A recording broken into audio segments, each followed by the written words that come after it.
இனிமே கண்ணை மூடிட்டு கடலை எண்ணெய் வாங்கலாம். ஏன்னா மந்த்ரா கடலை எண்ணெய் இதயத்தின் தயாரிப்பு. திருவாரூர் தியாகராஜர் கோயிலில் பங்குனி உத்திர திருவிழா நடைபெறுகிறது. முக்கிய நிகழ்வான ஆழி தேரோட்டம் இன்று நடைபெற்றது. பிரம்மாண்ட தேரில் தியாகராஜர் எழுந்தருள பக்தர்கள் வெள்ளத்தில் தேர் பவனி வந்தது.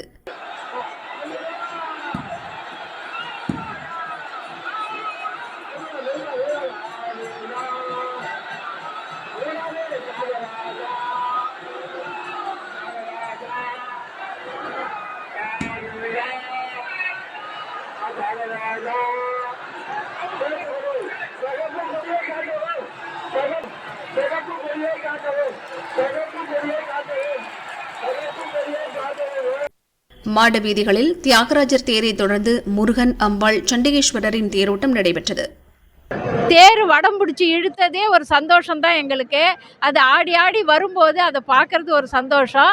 இனிமேல் ஒவ்வொரு வருஷமும் வந்து இந்த சந்தோஷத்தை நாங்கள் 2 பேரும் அனுபவிக்கணுன்ட்டு ஆண்டவனோட பிரார்த்தனை எங்களுக்கு கிடைக்கணும்னு